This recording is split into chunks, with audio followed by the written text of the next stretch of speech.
Hello friends, Ram Ram ji. कैसे हो आप सभी? आशा करती हूँ आप सभी अच्छे होंगे और स्वस्थ होंगे, अपने अपने काम में मस्त होंगे। मेरी तरह जैसे मैं रहती हूँ वैसे ही मैं दुकान में बैठी हूँ। क्यों बैठी हूँ ये आपको अभी बताती हूँ।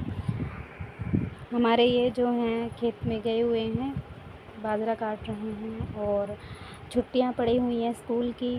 तो स्कूल की छुट्टियाँ पड़ी हुई हैं तो मुझे दुकान में बैठना पड़ गया, क्योंकि ये खेत में गए हुए हैं और हम बैठे हैं दुकान में। काम के साथ साथ कर रही हूँ सिलाई। दुकान में भी बैठ रही हूँ और सिलाई भी कर रही हूँ साथ के साथ, और अपना घर भी संभाल रही हूँ और अपने बच्चे को भी संभाल रही हूँ साथ में। तो सारे काम एक साथ ही हो रहे हैं। मेरे पार्लर में भी कोई काम आता तो मैं पार्लर में अपने काम को भी संभाल रही हूँ। बीच बीच में कोई कस्टमर आ जाता तो काम छोड़कर भी जाना पड़ता है। मेरा बेटा है वो थोड़ा एडजस्ट कर लेता है, वो बैठ जाता है नीचे। तो ये कस्टमर के सूट भी आए हुए थे तो ये भी सिल रही हूँ साथ में, और बस ऐसे ही मेरा टाइम निकलता जा रहा है। छुट्टियाँ हैं ना तो फिर टाइम लग जाता है कि सुबह से मैं लेके बैठ जाती हूँ, भाई सूट सिल लेती हूँ आराम से। 2 सूट तो दिन में निकाल ही लेती हूँ, अगर बिज़ी ना हो तो, ज़्यादा कोई और काम ना हो तो। वैसे तो सारे काम मैं कर ही लेती हूँ, सुबह 5 बजे की उठी हुई हूँ सारे काम करके, और बस अपनी सिलाई पर फोकस है और अपनी दुकानदारी पर भी है।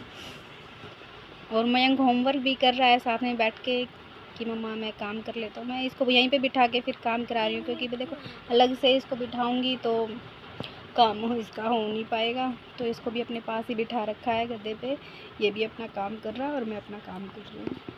हम माँ बेटा दोनों ही काम कर रहे हैं घर। ये अपना स्कूल का काम कर रहा है और मैं अपना डेली रूटीन जो होता ही है मेरा, आपको पता ही है। मैं सिलाई करती रहती हूँ और सिलाई से ही मतलब इतना अपना खुशी जिस काम में मिलती है वो खुशी मैं कर लेती हूँ। मेरा जो मन करता है वो मैं करती रहती हूँ। और खेत में बाजरा भी कट रहा है और कल तक शायद निकलवा भी लाएं, अच्छे अगर मौसम रहा तो। नहीं हुआ तो फिर तो बात अलग ही है भाई। बारिश बहुत ज़्यादा हो रही है यहाँ पे, बाढ़ के आसार हो रहे हैं। और बहुत सी जगह तो मतलब होता है ना, आजू बाजू में पानी भर चुका है। यहाँ तो बारिश बारिश आती है, पानी बारिश का तो निकल जाता है, लेकिन जहाँ पर बाढ़ आई हुई है ना वहाँ पर तो पानी भरा हुआ है बिल्कुल ही। वो कैसे एडजस्ट कर रहे हैं, कैसे रह रहे हैं, वो मैं समझ सकती हूँ कि भी बहुत मुश्किल हो रहा होगा उन सभी को। तो बस यही है कि पानी की तो कुछ नहीं कर सकते ना, पानी तो पानी है, वो तो बाढ़ तो आनी है।